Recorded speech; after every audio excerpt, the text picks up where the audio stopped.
900 अभी तक हमने जो है इस केस में 2 लोग कल गिरफ्तार किए थे और 2 लोगों को हमने आज गिरफ्तार किया है। टोटल मिला के 4 लोगों को हमने गिरफ्तार किया है।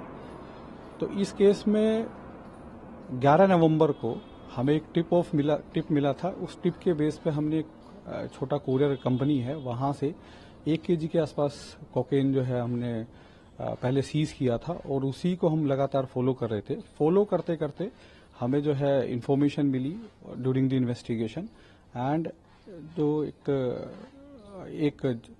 घर में हमें जाके लगभग 73 पैकेट्स वहां से मिले, जिसमें कि more than 81.5 KG cocaine was recovered. Sir 4 लोग गिरफ्तार हो चुके, क्या है इनका बैकग्राउंड, क्या है और इनका क्या रोल क्या था इनका?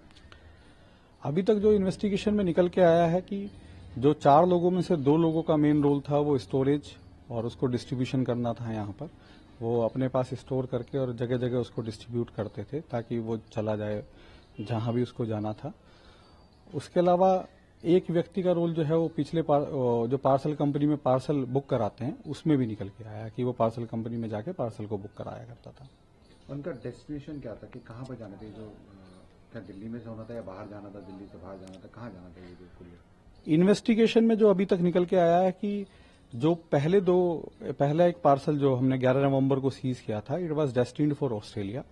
उसके अलावा हमने अगस्त मंथ में भी एक पार्सल सीज किया था, वो भी it was destined for Australia. और अभी तक की इन्वेस्टिगेशन में क्या लग रहा है कि इसके पीछे कौन है मास्टरमाइंड? क्या अभी तक जांच में सामने आया कि कौन है मास्टरमाइंड, कहाँ से वो ऑपरेट कर रहा है? हम लोगों का इन्वेस्टिगेशन जो है वो राइट डायरेक्शन में है। हमने कुछ लोगों को ऑलरेडी आइडेंटिफाई कर लिया है और हम उन लोगों के ऊपर काम कर रहे हैं और जल्दी ही जो है उन लोगों को भी हम पकड़ेंगे जो कि इसके मेन पर्सन है और जो इसके पीछे काम कर रहे हैं सब। सर अगर आप बताना चाहें कि किस तरह से इन्होंने पैकिंग की थी कि ताकि पता ना चल पाए आप बचने के लिए कि स्कैनर में ना आए, कैसे पैकिंग किया उसके बारे में अगर आप बताएं। जो पैकेट हमारे घर से रिकवर हुए हैं उसमें देखा गया कि उनकी 6 लेयर पैकिंग थी। उन्होंने पहले पेपर को यूज किया, पॉलीथीन को यूज किया, उसके बाद कार्डबोर्ड को यूज किया और थर्माकोल को यूज किया। इस तरह से उन्होंने एक पक्का पैकिंग किया हुआ था जिससे कि जो है इसमें डिके भी ना हो और साथ ही साथ ये डिटेक्ट भी ना हो आसानी से।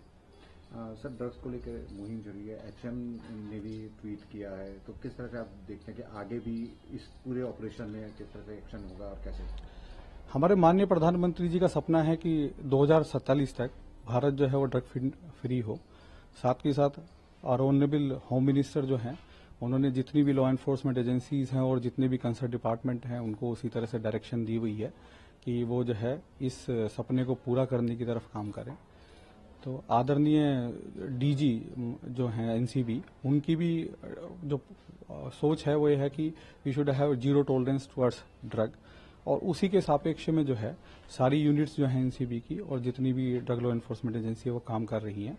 तो हमारा भी उसी डायरेक्शन में एक छोटा सा प्रयास है जहां पर कि जो है हमने अभी ये सीजर किया है और इसमें हमें उम्मीद है कि इन्वेस्टिगेशन जो है वो राइट डायरेक्शन में जा रहा है और हम जल्दी ही कुछ और अरेस्ट भी इसमें करेंगे और कुछ और सीजर भी उसमें होंगे। तो सीजर की कीमत कितनी होगी एक्चुअल में, और क्या इससे पहले भी कहीं इन्होंने बाहर भेजी है या कुछ अभी तक इन्वेस्टिगेशन में है? जहां तक सीजर की कीमत है उसका अंदाजा लगाना तो थोड़ा मुश्किल होता है, पर जो जनरली मार्केट वैल्यू की हम बात करते हैं जब भी सीजर होता है तो उसकी मार्केट वैल्यू जो है आज की डेट में लगभग 11 से 13 करोड़ 14 करोड़ तक पर केजी कोकेन की वैल्यू मार्केट में है।